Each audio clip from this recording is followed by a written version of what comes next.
Bonjour, comme prévu hier, effectivement, dans le cadre, nous déroulons donc les dispositions du plan communal de sauvegarde, validé par Monsieur le maire de Fort-de-France.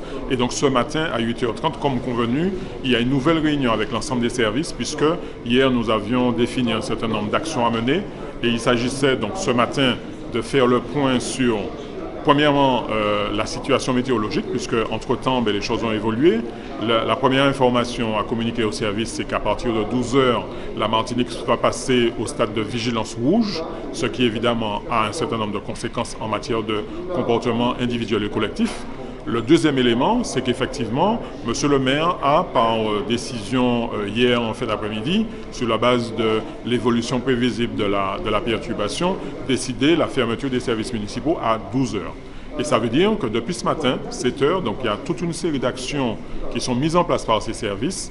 Il y a une mobilisation, bien entendu, de ces personnels pour assurer la protection de la population, l'information également de cette population. Donc, en gros, quelles sont ces mesures? Dans un premier temps, des mesures internes qui visent à assurer donc, la sécurité des matériels et des locaux municipaux. Donc ça, le personnel s'y est attaché depuis ce matin. Deuxièmement, c'est de faire en sorte que le matériel municipal nécessaire pour les interventions d'urgence soit disponible. On parle de véhicules, on parle d'engins, on parle de petits matériels, donc tronçonneuses, etc. Donc tout cet inventaire a été fait. Et évidemment, il a été demandé aussi au personnel qui est susceptible d'intervenir de veiller à mettre en sécurité également sa famille et son habitation pour être en mesure d'intervenir. Autre élément important, c'est l'organisation de la gestion de crise. Nous avons un poste de commandement opérationnel, un poste de commandement communal qui va évidemment se mettre en place. Et donc nous avons une prochaine séance de travail à 11h30 ici même et qui va permettre effectivement, premièrement, d'activer le poste de commandement opérationnel, le poste de commandement communal. Deuxièmement, de finaliser l'ouverture des abris. Donc à la suite de cela, pour les personnes évidemment qui ne se sentent pas en sécurité à leur domicile, etc. Donc à la suite de ça, des informations très précises seront données à la population. Quels sont ces abris, comment les rejoindre, comment ces personnes pourront être accueillies, etc. Donc nous sommes en train de vérifier que toutes les équipes qui sont mobilisées sur ces différents abris seront aussi opérationnelles. Et nous organisons aussi les relèves, puisqu'il faut être présent évidemment toute la nuit en accompagnement de ces personnes.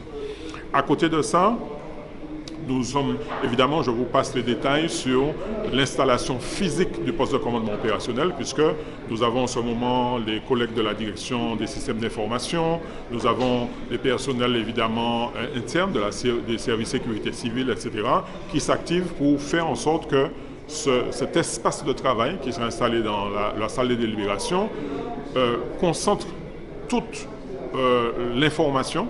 Donc toute l'information nous arrive, y compris par la permanence téléphonique, par les mails, par évidemment la radio, par également le contact avec les services opérationnels sur le terrain, les sapeurs-pompiers, la police nationale, etc. De manière à ce que là aussi, nous puissions disposer de toutes les informations et prendre les bonnes décisions.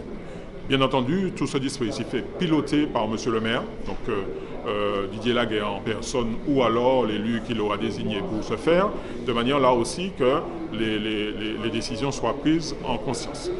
Et la troisième étape que nous avons vue ce matin, c'est évidemment de déclencher également un complément d'information à l'ensemble des habitants, puisque à l'heure où nous parlons, je suppose que toute personne à la Martinique sait qu'il y a une tempête tropicale Brett qui s'approche de nos côtes, mais par contre, il s'agit de faire une information de proximité en direction d'un certain nombre de zones à risque sur le territoire, les zones proches de la mer, Texaco, Pointe-la-Vierge, Volga-Plage, Centre-Ville, etc.